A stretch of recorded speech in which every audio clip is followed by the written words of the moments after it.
What is life coaching? Life coaching is working with someone to bring about their best potential, to really reach within them and show them the tools that they already have. They already have all of these abilities, but sometimes people need to be reminded of the power that they have. So life coaching allows you to be the facilitator, to work with someone to help them access those things within themselves that they have that are going to really enhance their lives and get everything working. So rather than life coaching being psychology or psychiatry or counseling or hypnotherapy or NLP, it can be all of those things depending on your qualifications, or it can be none of those things. Sometimes life coaching is just working with someone to get them to improve their lives in general. And sometimes just having someone to answer to causes us to do a little better. Have you ever noticed that if you want to do something and you have someone to answer to, you have someone who's waiting on you to do whatever it is, that you tend to do it a little more precisely, you tend to finish it on time, you tend to do it a little better, you tend to have that little extra bit of nervous tension, if you will, that really helps out, that really helps to make sure you stay on track. If you're doing something and nobody's expecting you to have it done anytime soon and you're just kind of hanging out and doing it whenever, whether it's education or a project of any kind or building a building or anything at all, if no one's expecting you to do it at any certain time, well, it may get done whenever, and you may be okay with that. Or you may feel that nagging in the back of your mind. It may kind of pull at you, but maybe you never quite get around to doing it as quickly as you'd ultimately like to. But if you tell someone, hey, I'm going to finish that on May 1st, please hold me to that by reminding me of my deadline, then just by doing that, it gets easier. Because then you get the distinction in your mind of, well, I have to get this done. Someone who may not even care about the building or whatever it is, someone knows that I told them that I will have it done by May 1st. So I better get on the ball. I better get going. So my point is that sometimes life coaching is just being there for someone else, just being the person who gets told, okay, I'm going to do this, and then being the person who holds that person responsible for actually finishing it and allows them to stick to the task. So the value in life coaching comes from the fact that you are there. You're there for them. And the value doesn't take on any particular flavor or color or any particular element necessarily, but it's going to be the thing that makes the difference for them. The value that you bring to the table with coaching is going to be what makes the difference. But it's not necessarily going to be in any set form. It's not necessarily going to be a spreadsheet that you make up or a chart where you're checking off things that they're doing. It's not going to be necessarily any one thing. However, it should be specific. So what I'm saying is it shouldn't be any one thing across the board. For example, you always have a checklist or you always have a bar chart of progress. It doesn't have to be one thing from one client to the next, but there should be some measurable, specific value that you bring to the table, and it's going to be different each time. The reason for that is that people's needs are going to be different each time.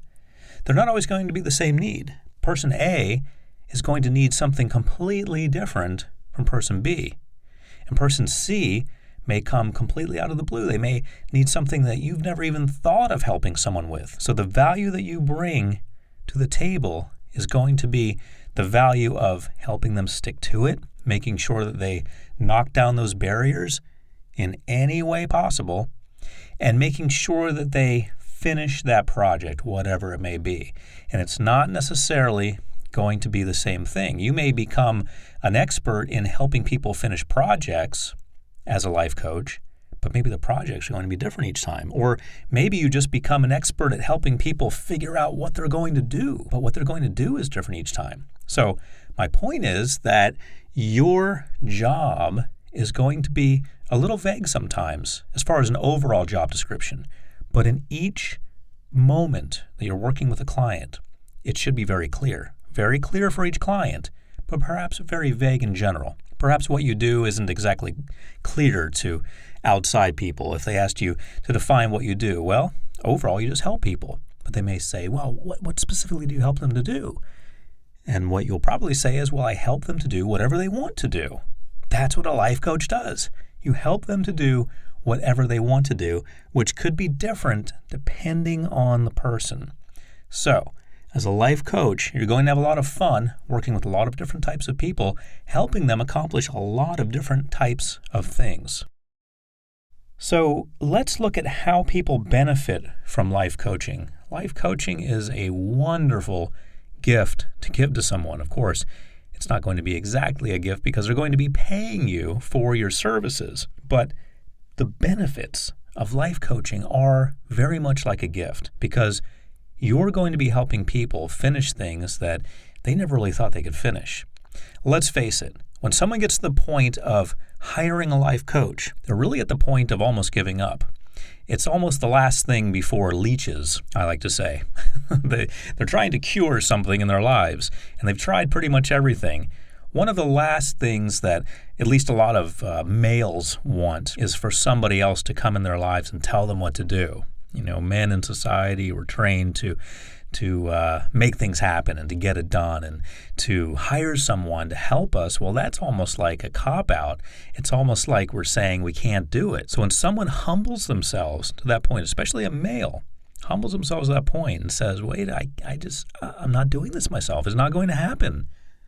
Well, that's when they get some distinctions. That's when they start to realize, hey, wait a minute.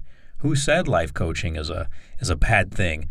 Who said I'm weak if I hire a life coach? I'm going to hire a life coach. I'm going to make this happen. I'm going to get on with my life. So they go to that point of thinking, no, don't need any help. And then rather than giving up, they try one last thing. They say, all right, I'll hire a life coach. And whether it's a male or female, understand that they've come to that point where they've humbled themselves. They said, this is not happening with me alone. I need some help. So the benefit of life coaching is to help them get over that hump, to get them out of first gear, to get them going, to get them moving forward, to get them out of stagnation. So many people get caught up in stagnation, stay there for a long time. They stay there for most of their lives. Some people stay there their entire lives because they never throw in the towel. They never say, hey, I need help. Hey, could somebody help me with this? I'll pay you. Could you help me with this? Some people never get there. But when they do, the benefits are immeasurable. The benefits that you will be bringing to the table are beyond measure because they're going to go beyond the situation. Let's say, for example, you help someone build a business. Well, that business is going to benefit thousands of people, potentially hundreds of thousands of people, perhaps millions of people over the business's lifetime. Businesses can last several human lifetimes, and they really never do necessarily expire as long as the people keep them going from generation to generation. So you never know the extent that you'll be helping. Let's talk about preparing yourself to be a coach. My guess is that you are one of those people who's been leaned on in the past. People have come to you and said, hey, can you help me with this? And you finally got some distinctions. In your mind, you said, wait a minute now, these people are coming to me, asking me to help them, and I've been helping them. Why don't I formalize this in a program like this one? And why don't I start charging people? So congratulations. If you've finally made that choice because that's the way your life has gone, you've been helping people and you decided, hey, I'm worthy of getting compensated for this, then I applaud that. And I've found myself in that situation also. I was a young boy when I discovered that I wanted to be a hypnotherapist. I was in my teens, fairly young, and I decided that I wanted to become a hypnotherapist and help people because even at that age, I was in military school and other kids were coming to me with their problems and saying, hey, can you help me with this? And I thought, wow, now I have a way to help them. So I became a hypnotherapist. Then I started practicing NLP, neuro-linguistic programming, and I added life coaching to the mix, and it just blossomed from there. But I was one of those people who people were coming to, even as a teenager, for help, and I realized that I wanted to be able to help them better. And once I became an adult, I realized, wait a minute, I can make a living at this. So preparing yourself to be a life coach sometimes is nothing more than acknowledging that you are worth money. The advice you give is valuable. There should be a price tag on it because you are benefiting other people. It's not as if you're just saying things and people are doing things and that's that. You're saying things, people are doing things, and they're benefiting from it, and other people are benefiting from it, sometimes monetarily. Sometimes they're making money from what you say. So there should be a price tag on what you offer. People look at professional ball players, baseball players, for example, and they see all the millions they're paid. Well, because of that baseball player, fans are coming to the stadium. They're buying season tickets. They're paying a lot of money. That ball player is actually only getting paid a fraction of what he's worth because he is the reason that these people are coming to see the ball game. So as the rock group The Who says, it's the singer, not the song, that makes the music move along. So you are making a difference. So you are already ready to be a coach. And now it's time for you to formalize that. So I applaud you as you move forward. Let's talk about communication. Communication is very important in coaching. If you're one of those people who I just described, who's always given help to your friends and you've always been there for everyone, then you realize what communication is all about. You realize that you have to talk to people, you have to get their feedback and so forth. And you realize that there has to be a give and take, back and forth. I talk, you listen, you talk, I listen. But if you're not used to helping people in somewhat of a formal capacity, then communication may be something that you need to work on, maybe something that you'll want to boost up a little bit. So what I did when I first realized that I was doing life coaching and I was doing hypnotherapy, but I was also doing life coaching, I realized that I needed to get better at my communication in general. So I started taking classes from Toastmasters, and you can go to Toastmasters, all one word, Toastmasters.com. I'm not affiliated with them in any way. I don't get a kickback from them or anything like that. But I went to Toastmasters for probably about 2 years when I lived in Los Angeles, and they helped me tremendously. They helped me understand communication. They helped me understand communicating in front of groups, mostly because it's about giving toasts, giving speeches. And it really helped with my communication. It helped me organize my thoughts.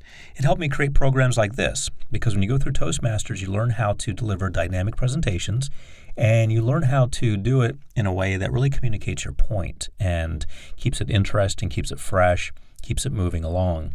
And you're going to find that whether it's one-on-one or talking to groups, communication is the key. Communication is very, very key to everything that you're doing. Another program that I took, some people have mixed feelings about this, but I enjoyed it, was Landmark Forum.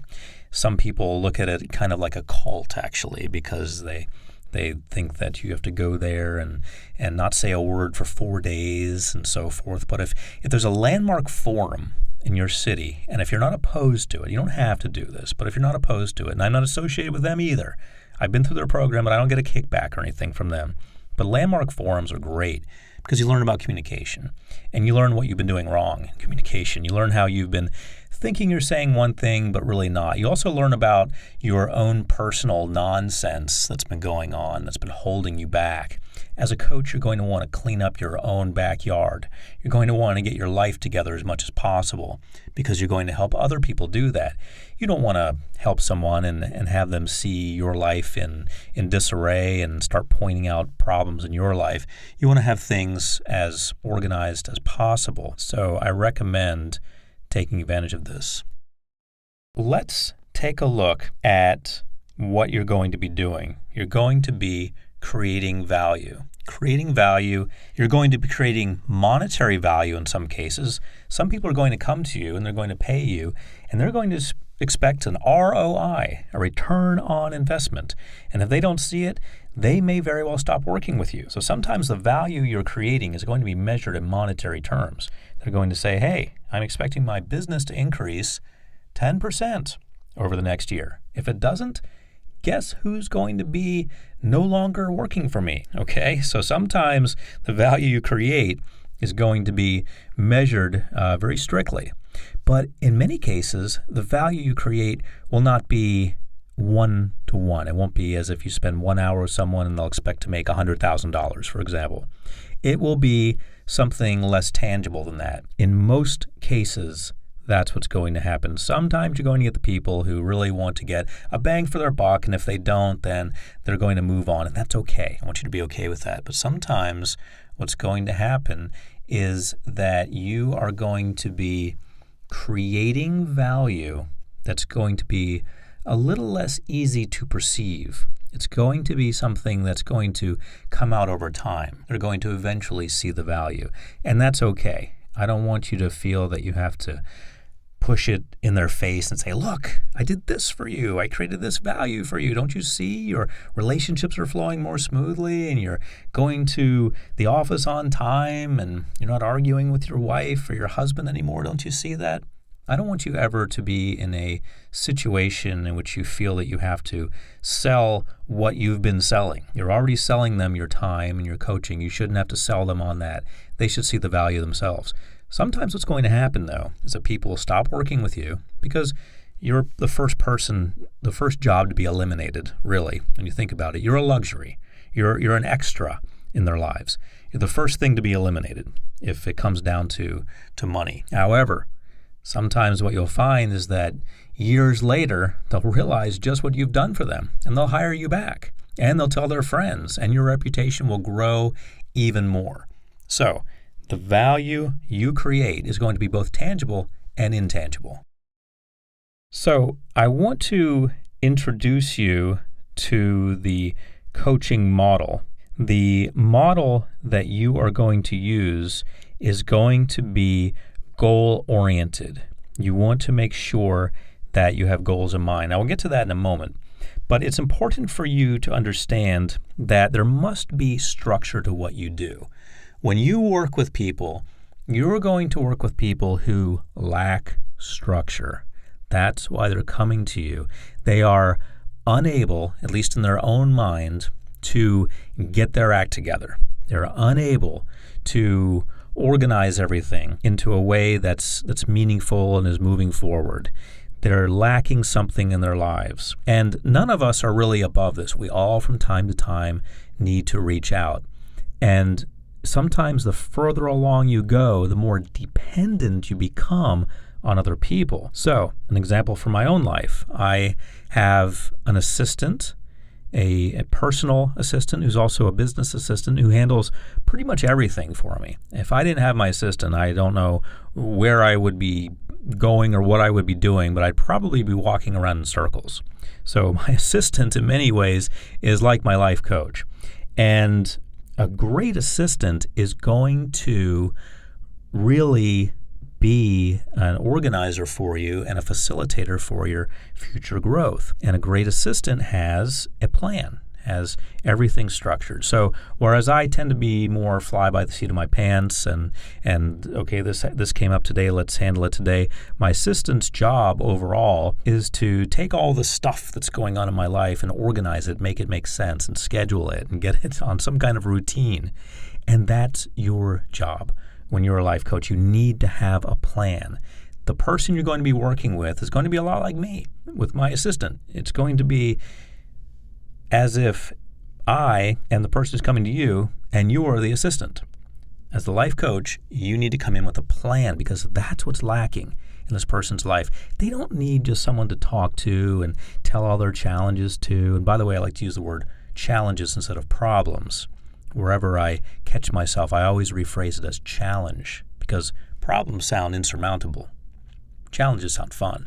So you're going to be the person with the plan. You must have a model. That model must appeal to the person you're working with. And that model must be something that they don't have. If they already have a time to get up and time to go to bed and that's what you're coming in with, well, you're not helping any. You need to come in with something they don't have, which is even more structure and goals. So goals are an important part of the model you'll be using. You need to have goals for them. What are the goals? That's what you need to set out right away. The first time you work with someone, I want you to get those goals out. What is it that they want to do? Why are they even working with you? Why have they hired you? What are the goals? They've got goals. What are they? Get them out. Get them on paper. Don't just have vague goals. Have specific goals. Put the goals down. Once you list them, then you can look at what you're actually going to do. This is the most important step in life coaching, because this is what it's all about. Is the goal for them to make $1 million next year? Is the goal for them to build a house? Is the goal for them to start an organization? Is the goal for them to just be more organized in general? What are the goals? I want you to list them. Just write them down. And once you have them, then you can share them with the person, and you're both on the same page. They're coming from the person, but you need to capture them. What's going to happen, in my experience, is that in most cases the person will be talking to you and talking to you and talking to you in the first session, and they're not really telling you anything specific in most cases. Now, some people have a very regimented format they want you to follow, and they know exactly what they want. And those are the ones, by the way, who usually measure whether or not they're making return on their investment. But in many cases, they're just going to have a bunch of stuff going on in their lives. And, maybe they decided to quit smoking this week, and maybe they're getting married next week, and maybe they're starting a business the following week, and they need to get you to help them make it all make sense and make it all work. So the goals are usually things that you need to listen for as they're talking, telling you what's going on. All this stuff is coming at you, and it's going to seem like, my goodness, this person has a lot of challenges going on. I don't know about this. It's a lot of stuff. But if you listen, you're going to hear the goals. You're going to hear what they're really after. Usually, people are after very specific things, and usually they don't even know it. Usually, they have a target that's very vague, and they don't see the real target. They see this fuzzy target in front of the real target. Once you show them the real target, they say, oh, okay, you're right. That's it. That's exactly what I want to accomplish. So listen for the goals, and once you think you've got one, feed it back to them. Make sure it actually is a goal. And the way you do that is to say something along these lines. What I'm hearing is that you would like to accomplish this. And if they say yes, then you write it down. Write down the goals, 1, 2, 3, or 5 million goals, or whatever they are. Write them down. That's what you're going to work toward. And then it's time for a confrontation. They need to get very clear that where they are is not where they want to be. So it's confrontation time. It's time for you to confront their goals and for them. It's time for them, mainly, to confront where they are and to realize that certain things have to change. And this can be a big challenge because sometimes people want to have a life coach and have that life coach make everything just work out, just a magic wand, everything works out. I come across this in hypnotherapy all the time. People come in, they're overweight. They want to just have me say some magic words and for them to have the weight melt off. But really, losing weight is a combination of two things. 1, eating less. 2, exercising more. Sometimes they don't want to hear that. So I have to work that into hypnosis where they get excited about exercise. But it's confrontation time. It's time to take a good hard look and say, okay, I'm here. I want to be there. I've got some walking to do. I may have a mountain to climb. I may need some mountain climbing gear. This is going to happen. It's going to take some time, but they need to be clear. There needs to be that point of confrontation where they understand that they are not where they want to be, and it's going to take some work. You also need to confront yourself and make sure you're up for the task. Sometimes people are going to throw before you a pretty big challenge. They're going to say, hey, I want to do this. And you're going to look at them and you're going to think, you want to do that? I don't know. I don't even know if that's possible. You're going to be there. You're going to think that. Trust me, it's going to happen. You need to look inside, realize that this person has put faith in you. They've hired you to do this job, to make it happen. So you're going to put your best foot forward. And when I say make it happen, I don't mean necessarily that you must make it happen. You are going to facilitate getting it done. You are never responsible for the result. Understand that. The responsibility lies with the client. It's their responsibility to make it happen. It's your responsibility to make them make it happen. But if it doesn't happen, realize that you have no direct control over that. You're not reaching into their lives and doing it for them. You're inspiring them to do it. You're motivating them to do it. You're encouraging them to do it. So if it doesn't happen, it's not your fault. Be okay with that. But confront yourself and realize that it's a challenge. Sometimes it's a huge challenge. Sometimes it's a challenge that you don't think is going to work out. But you look inside and you say, this person hired me for a reason. They have faith in me. I have faith in them. I have faith in myself. I have faith in the process. They have faith in the process. Let's move forward. And then you move forward and you make it happen.